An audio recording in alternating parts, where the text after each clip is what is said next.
Hello and welcome students. It's Nazia Begum here, your physics lecturer. Today we are going to start Kirchhoff's rules. So Kirchhoff has given us some rules related to electric circuit. Basically two rules are there. First one is Kirchhoff's first rule or junction rule, and the second one is Kirchhoff's second rule or loop rule. So now let's first discuss about Kirchhoff's first rule or junction rule.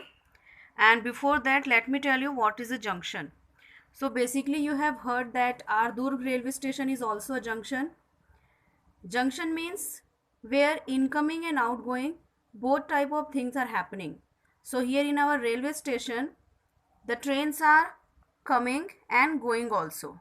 Okay, from all the sides of the country, the trains are coming and meeting at one point in Durg railway station, and that's why it is called Durg junction. So when we are talking about electric circuit, so here junction means that current from all the direction is meeting at a point, and that point is called junction. In junction, some currents might be incoming and some might be outgoing also. Okay, so now I think you have understood what junction is. So now let's discuss what is junction rule. So according to this rule of Kirchhoff's, it states that the algebraic sum of the currents meeting at a junction in an electrical circuit is always 0. Or it can also be written as this: the sum of incoming currents is always equal to the sum of the outgoing currents at a junction. So junction is a place where current is coming also and going also. Incoming and outgoing, both type of currents are available.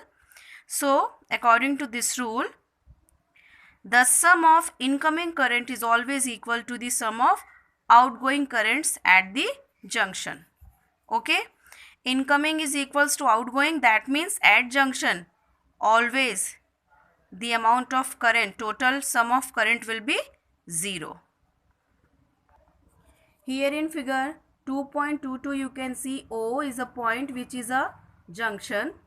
You can see current I1 is incoming, current I2 is incoming, current I3 is incoming, current I4 is outgoing one, and current I5 is also incoming. So these four currents are incoming one and this one is outgoing one. Which is coming towards junction is incoming, which is going out of junction is outgoing currents. Okay, so now suppose if the incoming currents we take positive, so outgoing one will be negative. Okay, one correction should be there, that this current I5 should be outgoing. So I4 and I5, they are outgoing currents. Okay, so according to this rule, the total sum of outgoing current is equals to the total sum of incoming currents. I1, I2 and I3 are incoming currents. I4 and I5 are outgoing currents.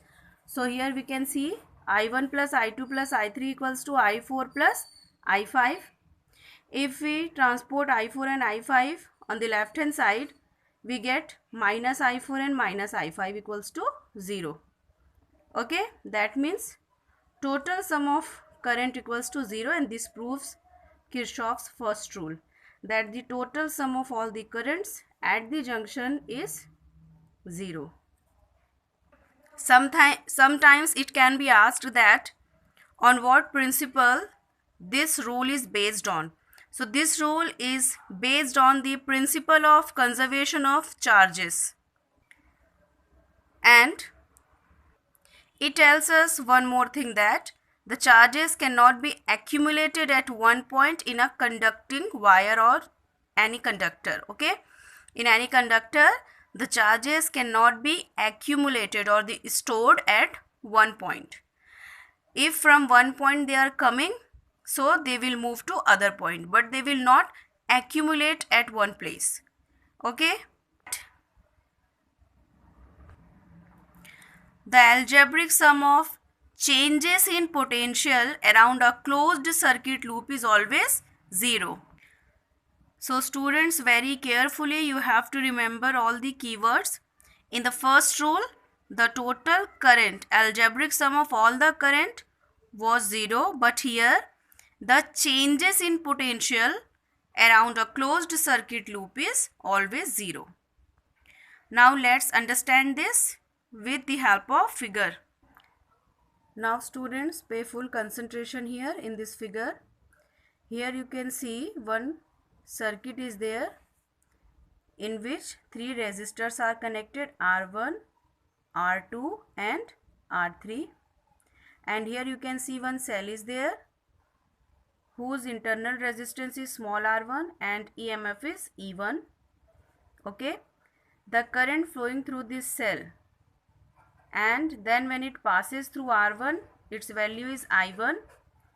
Okay, then it passes to R3,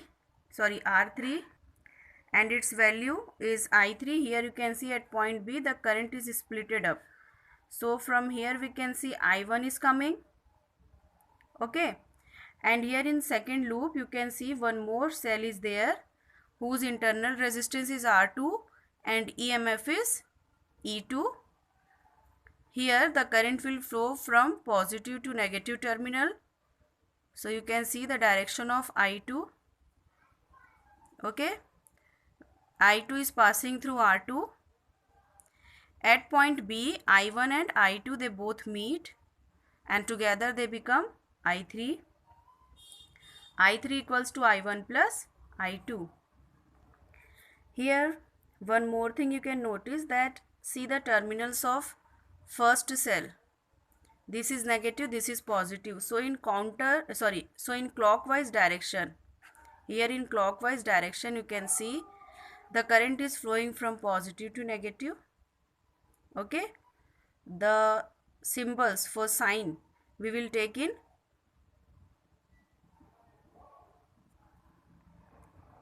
clockwise direction, but here in this cell you can see in the second one this is negative and this is positive terminal. So when we take here clockwise direction, then the current, the clockwise direction, in this direction we are moving from negative to positive terminal. Is it clear? Here we are moving from positive to negative terminal in clockwise direction. Here we are moving from negative to positive. In first one, from positive to negative we are moving. In second one, from negative to positive we are moving. Is it clear to you? So here in first loop, E1 will be positive and I1 and I3 will be negative. In second loop, E2 will be negative, I2, I3 will be positive. Okay, this thing you must remember. When we take the direction in the direction of cell from positive to negative, then EMF will be positive. When we take the direction to measure when cell is connected from negative to positive, that time EMF will be negative. Okay, so in the first loop, okay, this is the first loop, A, B, M and A. In this first loop, what will be the amount of voltage, total voltage? See, from Ohm's law, voltage V equals to IR. So for this loop, total voltage will be the minus I1 R1 minus I3 R3, see I1 R1, I3 R3, then again I1 and R1. This I1 will pass through this, so I1 R1. This I3 combine at B and at M, again it is splitted up, and I1 goes to R1 and I2 goes to R2. So we are now concerned with this loop only. This I1 will pass through this cell, so minus I1 R1 plus E1 equals to 0, or when we transport them and rearrange it, we get this equation. Similarly, in the second loop, that is BCDMB, we get this equation. On rearranging that, we get this one. Okay, but from Kirchhoff's junction rule, we know that I1 plus I2 equals to I3. Okay, sorry, not from from junction rule, I1 plus I2 equals to I3. When we solve all these three equations, okay, we can get the value of I1, I2 and I3. And then these values can be used for finding the potential differences across various resistances. This is it for part 1. Now let's discuss next topic in part 2 of this lecture.